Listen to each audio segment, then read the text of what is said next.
Good morning everyone. I hope you all have given your exams properly. आप लोगों ने अपने एग्जाम्स अच्छे से दिए होंगे। So from today will be back to our studies. हम वापस से आज अपनी स्टडीज़ स्टार्ट करेंगे। So first will see chapter 33। हम पहले चैप्टर 33 पढ़ते हैं। In this will read about space.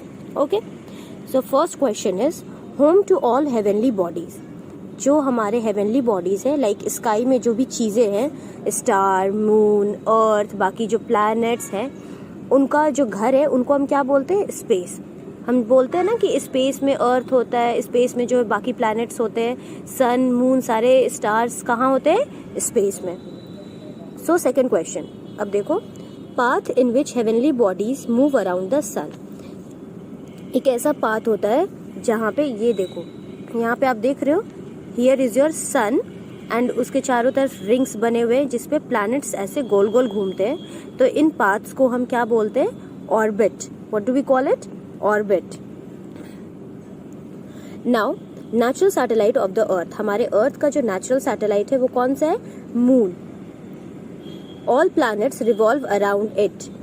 सन, मैंने बताया कि सन के जो है ना चारों तरफ गोल गोल सारे प्लैनेट्स घूमते हैं, ठीक है ना। Movement of the earth that causes day and night. हमारा जो अर्थ है जब वो मूव करता है, ठीक है, जब वो अर्थ का आधा पार्ट जब सन की तरफ होता है तो उस आधे जगह पे डे होती है, और आधा पार्ट जब सन से दूर होता है उस आधी जगहों पे नाइट होती है। तो movement of the earth that causes day and night, मतलब अर्थ का जो गोल गोल घूमने की वजह से दिन और रात होता है, उस मूवमेंट को हम क्या बोलते हैं? रोटेशन, ठीक है। नाउ फुल और partial blocking of light from one celestial body. Full और पार्शियल उसको हम इक्लिप्स बोलते हैं। जैसे ग्रहण सुने हो ना कि सूर्य ग्रहण होता है, चंद्र ग्रहण लगता है, तो उनको हम इक्लिप्स बोलते हैं, ठीक है। तो इसमें होता क्या है कि जो आपके जो सेलेस्टियल बॉडीज हैं, लाइक सन हो गया या मून हो गया, उसका आधा पार्ट जो है सो ढक जाता है, जिसकी वजह से क्या होता है, किसी किसी जगहों पे सूर्य ग्रहण होते हैं, या फिर अगर मून का आधा पार्ट ढक गया, ठीक है, तो वहाँ पे शैडो आ गई, तो उस जगहों पे क्या होता है? चंद्र ग्रहण हो जाता है, ठीक है। तो इक्लिप्स का मतलब होता है ग्रहण। Now a space traveller. जो लोग स्पेस में ट्रैवल करते हैं उनको हम एस्ट्रोनॉट बोलते हैं। रेड प्लैनेट मार्स को बोलते हैं। Sun is the sun celestial body. Sun के सेलेस्टियल बॉडी को हम क्या बोलते हैं? Star. And planet on which we live, जिस प्लैनेट पे हम रहते हैं उसको हम क्या बोलते हैं? Earth. Heavenly bodies that move around the sun. Heavenly bodies जो सन के गोल गोल घूमते हैं उनको हम क्या बोलते हैं? प्लैनेट्स। आई होप आप ये समझ गए होंगे। Now come to chapter 34। In chapter 34 will read about Panchatantra tales. तो बच्चों, पंचतंत्र टेल्स क्या होता है? जो हम बचपन में हमारे मम्मी पापा या दादी नानी हम लोगों को जो कहानियाँ सुनाती है ना, पंचतंत्र की कहानियाँ, उनको हम पंचतंत्र टेल्स बोलते हैं। तो यहाँ पे हम कुछ पंचतंत्र की कहानियों के बारे में पढ़ते हैं, ठीक है। तो पहला आपका स्टोरी है the foolish lion and the clever what rabbit. RABBIT, rabbit. ये एक फुलिश लायन, बेवकूफ शेर, और चालाक खरगोश की कहानी है, जिसमें कि क्या होता है, आपने ये कहानी सुनी होगी ना कि एक लायन होता है, वो जंगल के जानवरों को एक एक करके खाते जाता है। एक दिन खरगोश की जब बारी आती है, ठीक है, खरगोश जब पकड़ा जाता है तो खरगोश अपने दिमाग से, अपनी चालाकी से क्या करता है, शेर को बोलता है, एक कुएं के पास वो शेर खरगोश को पकड़ लेता है, ठीक है। तो खरगोश अपना दिमाग लगाता है, अपनी क्लेवरनेस से शेर को बोलता है, खरगोश की देखो कुएं में एक और शेर रहता है, ठीक है। और जब शेर कुएं में झांकता है तो उसको अपनी परछाई दिखती है, एंड शेर को ऐसा लगता है कि जंगल में एक और लायन आ चुका है उसके अलावा। तो वो उस लायन से लड़ने के लिए वो क्या करता है? He jumps into the well. वो उस कुएं में कूद जाता है एंड फिर वो मर जाता है। तो this was the story of your foolish lion and the clever rabbit. Now the second one is the swan and the crab. ये दूसरी कहानी स्वॉन और क्रैब की है, जिसमें कि एक हंस होता है और एक क्रैब मीन्स केकड़े की कहानी है, ठीक है। इस कहानी में क्या होती है कि स्वैन और जो क्रैब थे दोनों दोस्त होते हैं, ठीक है।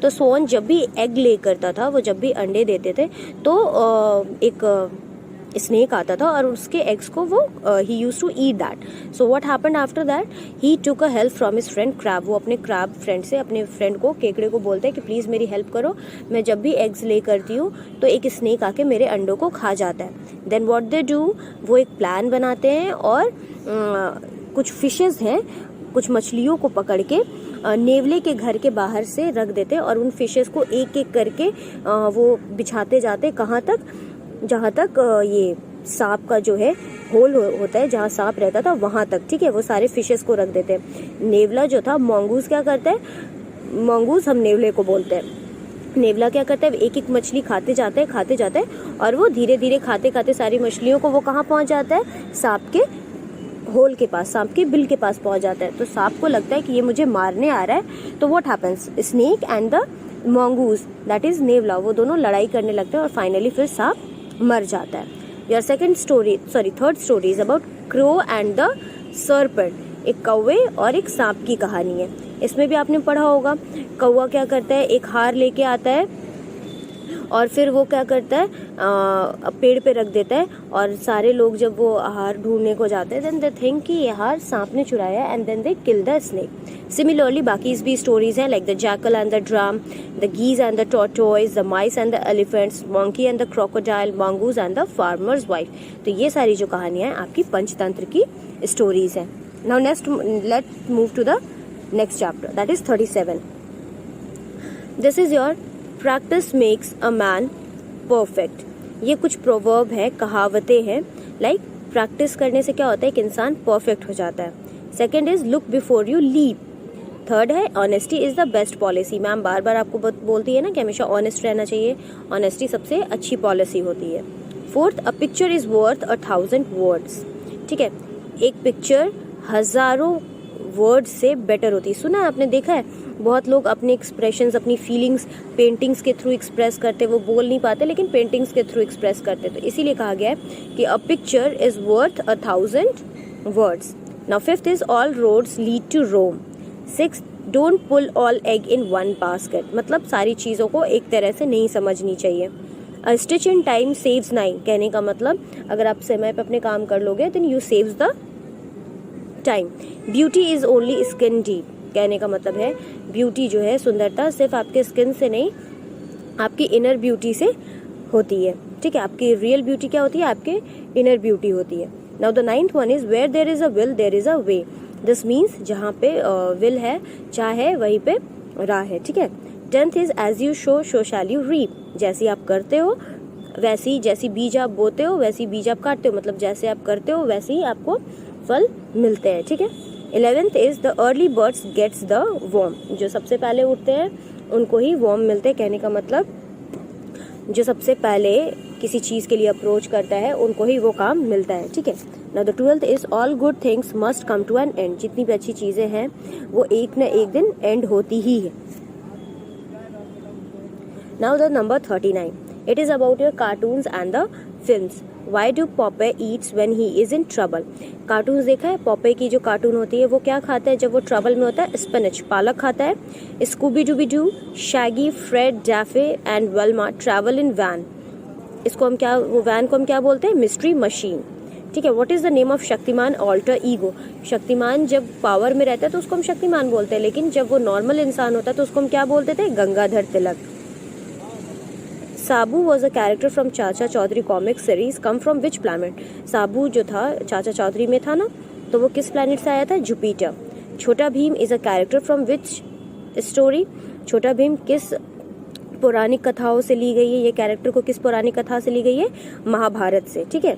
I am a friend of Donald duck, Pluto, Goofy. Who am I, Mickey mouse. Mickey mouse इनका फ्रेंड है ना, डोनाल्ड डक का, प्लूटो का और गूफी का। People call Mumbai earlier Bombay Bollywood because films are made there. ठीक है। पीपल जिसको आज हम मुंबई बोलते हैं उसको पहले हम क्या बोलते थे, मुंबई बॉलीवुड। क्यों, क्योंकि वहाँ पे सारे फिल्म्स वहीं पे बनते हैं। ठीक है। The place where most American films are made. ऐसा प्लेस जहाँ पे सबसे ज्यादा अमेरिकन फिल्म्स बनते हैं, that we call them Hollywood. और जहाँ इंडियन फिल्म्स बनते हैं we call it Bollywood. The main centre of Tamil film, Chennai. Tamil film जो इतनी भी साउथ की मूवीज होती हैं, सॉरी तमिल मूवीज होती है, उनका मेन सेंटर क्या है, Chennai. The word used to describe a film in which actors are not real people only, the voices are used for real people. Animated movie, ये जो आप कार्टून मूवीज देखते हो ना, लाइक बेब्लेट हो गया या फिर और भी जो कार्टून मूवीज है, तो उसमें क्या होता है, वो कार्टून्स दिखते तो है पर वो कार्टून्स एक्चुअली में नहीं बोलते। जो रियल लोग होते हैं वो पीछे से अपनी आवाज देते हैं जिससे हमको लगता है कि ये कार्टून कैरेक्टर्स जो है सो बोल रहे हैं। So that's all for today. I hope समझ आया होगा, एंड कहीं भी डाउट होगा बेटा तो नेक्स्ट ऑनलाइन क्लास में आप उसको मेरे से पूछ लेना and you'll clear it out. Okay, thank you.